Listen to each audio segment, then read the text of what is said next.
Once he gets himself past that, he'll then try and work his magic, pull the gap and make it slightly easier for his dad within the next part of this race. And Mark Cunningham again, down the back straight looking good, goes to the inside, and that will be up to 4 plates overall.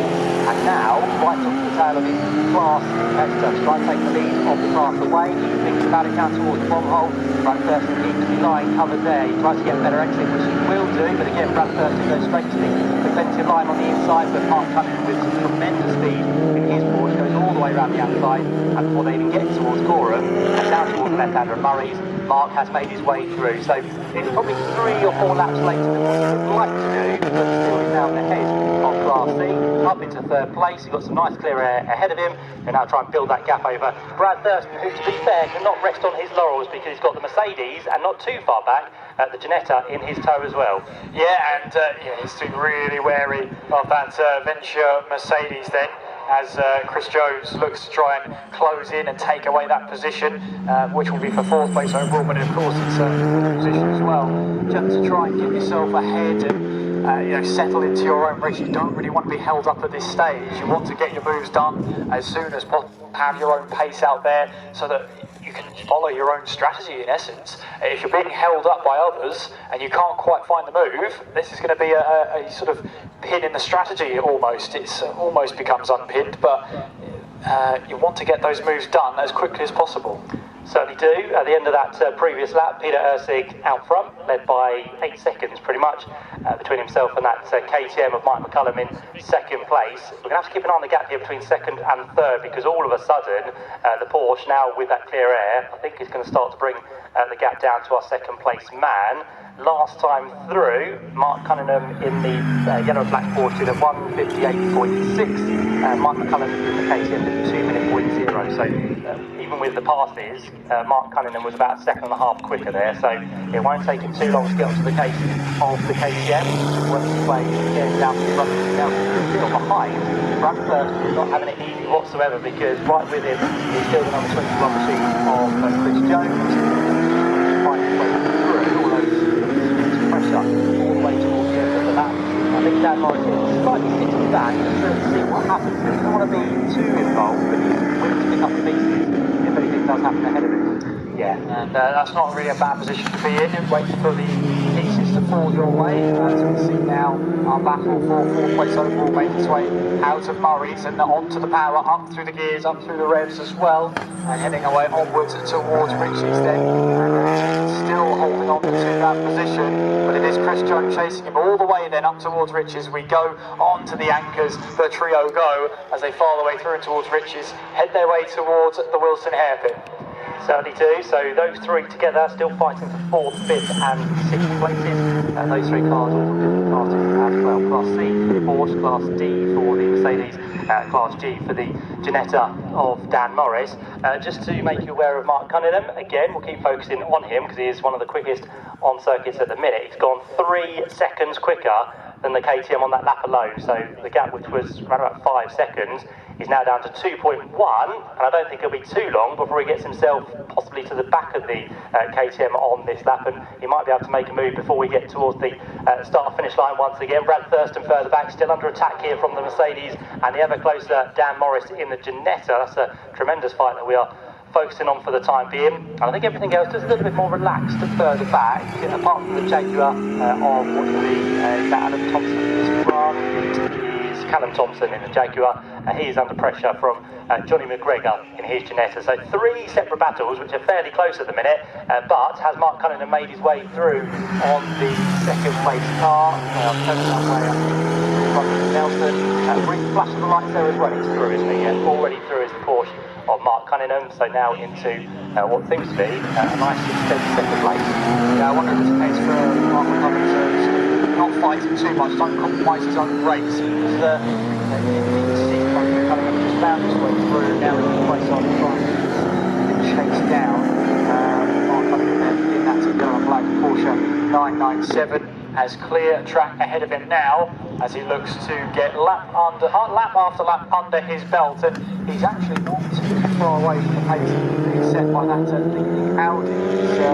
It's 2.3 seconds, but considering there's a gulf of class difference between them, bear in mind that Audi is built to GT3 spec, and you've got that Porsche there that's built up to the 911 Cup spec as well.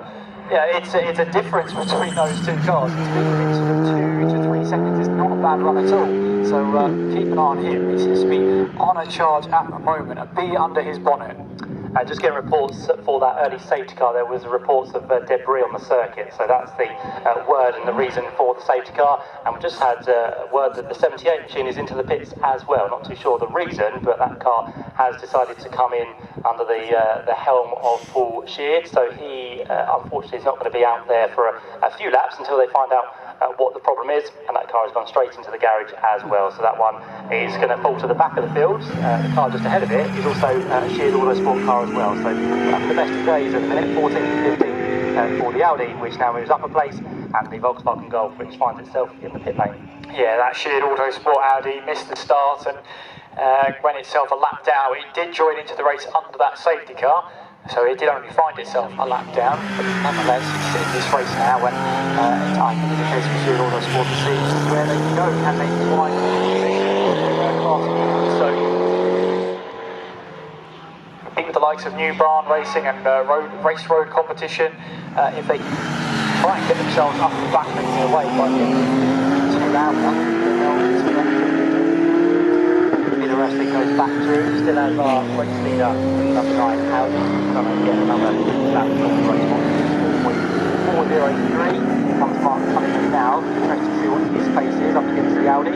1:57.8 that time round, and of course they're completely different class cars. One of course is a GT3 car, one of them is a Cup car in the hands of Mark Cunningham, so a lot slower, but still the pace that Mark Cunningham shows is still pretty substantial as they work their way onto this 8th lap of the race. We've got the KTM pushing through in 3rd place, and we've had a possible change. Yes, we have, because the Mercedes has gone ahead of the Porsche now, so we've got the 21 machine of what's going to be Chris Jones up into 4th place. Brad Thurston trying to keep himself as close as possible to his fellow Class C competitor, now down to 5th place. So starting to drop through the order.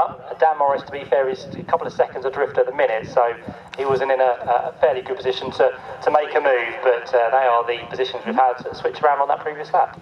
George Jackson here, flashing the lights down the start-finish straight as he looks to try and pass his way through. That's the number 22 ahead of him, that's Richard Avery in that race road competition machine as they head their way up towards the Wilson hairpin. It's just a case there of Jackson just letting the other driver know that he's there and looking to try and find a way through. We've got a spinner actually on the exit of Hamilton there.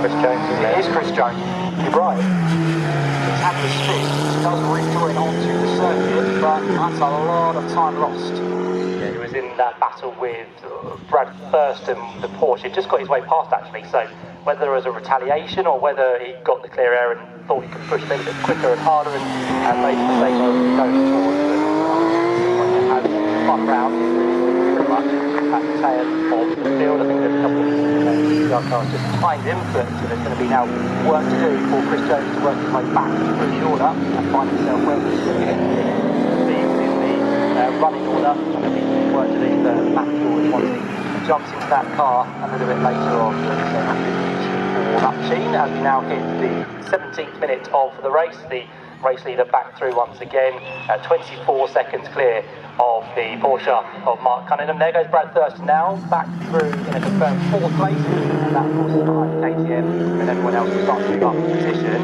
And the 21 machine, to be fair, hasn't lost too much time, but it's lost a few positions with all of the cars further back just being fairly closely bunched at the minute, so he will drop down into, by the looks of it, 11th place, but the main prerogative now is hopefully there's no damage to that car. Yeah, that's going to be the main thing. The team are going to be asking, is there any damage to the car? They're going to be asking about, they're going to be asking to Chris Jones what happened as well, so that they can assess the situation, whether there will be any bodywork damage that they have to take note of the pit stop. whether they will need a pit stop as well. That's all going to be conversations had between driver and pit lane. Certainly is, yep. So all the information being fed back within that car at the minute. There goes number 87 through once again, so trying to make up as much time as possible is George Healer as they work their way out towards Richie's corner. Where is the next of the battles coming from in this race? Well, the MKH Racing Aston Martin of Peter Montague, car number 50. He's not too far back now from the 74 car, so that's fairly close to and Mark Elwood can't pick that one up as they work their way towards the completion of this next lap. They should be somewhere down towards the back of the circuit, so I reckon down the bend straight they're about to go. And Nelson Complex before too much longer, and again go through another speed lap of the race, 153.130, so certainly pushing the Audi to its full capacity at the minute.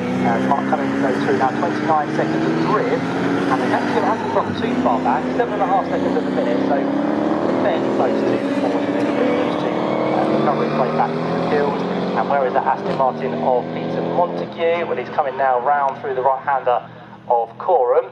And how is he doing? Well, he's not too far back from Mark Elman, but Mark Elman's still fairly comfortable with what's going to be Amir Naran just behind them in that Breaker Racing Mercedes. Interesting start to this race. Got the safety car for the debris to be collected. Luckily the field weren't too far apart, so the recovery of that could be done pretty quickly. I think there's been a spinner as well at the final corner. It might be one of the Jaguar, isn't it? Possibly. Yes, that looks like it's Callum Thompson as he'll make his way through. So a little bit of a moment there out in the final corner, but he's recovered and makes his way back onto track. And this is the thing with the AMS as well. Endurance racing, it does take a lot of effort, and you've got to be consistent. Every single braking point has to be exactly the same, and you have to account for everything. But it's a long race. Any mistakes can easily be made up. Certainly can, yes. So a few small errors from some of the cars out there at the minute. It means it's going to be a bit more work for the pros to do when they jump in the car, and they are now welcome to do that because the window has opened. The race we now are, so the window is open for any of those drivers to pit if they wish to do so. Mandatory rules within the British Endurance Championship: you cannot do more than 60% of the race distance, so they can calculate that as best as they can to work out who needs to be in the car at what time. And the other regulation for a 2-hour race is to make 2 pit stops throughout the course of the 2 hours. So how to do that is entirely up to you, whether you play out for a safety car or you do it, get out of the way early or leave them right towards the end. It's all about your strategic play within these races, and sometimes have to up against how that's going as well. So lots to think about, but the pit window is open. Waiting to get any early pit stoppers within this British Endurance Championship race. None at the minute. They will continue on their way, and I think they'll continue for a few more minutes before they decide to pull the car in and get that second driver aboard for the rest of the race. Of course, they'll then start to hand back and think about how the final hour will play out as well. Yeah, exactly. This is where all those calculations, all the strategy starts to come in. And they continue working hard on this as to what strategy is going to be the best. Who's in the car at what point, all of these workings out and trying to find the best strategy, the quickest, to be the quickest out there over 2 hours, to cover the most distance over 2 hours. It's not easy, and full credit to these teams that can get their way to the top of the order consistently as well, because working out the strategy for any endurance is always a challenge. Certainly is, as the 87 machine now starts to try and claw back some time. I think it's it's made a lap, I think, on the 22 and 34 machine, so it's now on the same lap for a few seconds as the race road competition set Cooper up, and also Cars safety as well. Luckily for the safety car, it will definitely help it. But what it needs to do is continue to plug on quite quickly here with some better lap times, and before you know it, it could be onto the tail of those 2 cars, which one of them is a fellow competitor in terms of the Class E, so that would be, in fact, for the lead of that class if the 87 Audi can make its way all the way around within the next hour and 37 minutes. And got the policeman shows here, to take a class victory, but we'll see how it all plays out as the third place car goes through.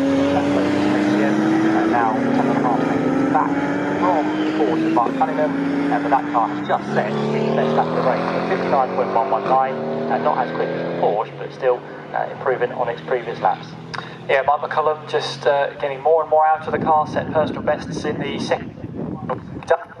Got him these personal best, or the car's personal best of the race so far, and currently running in third place.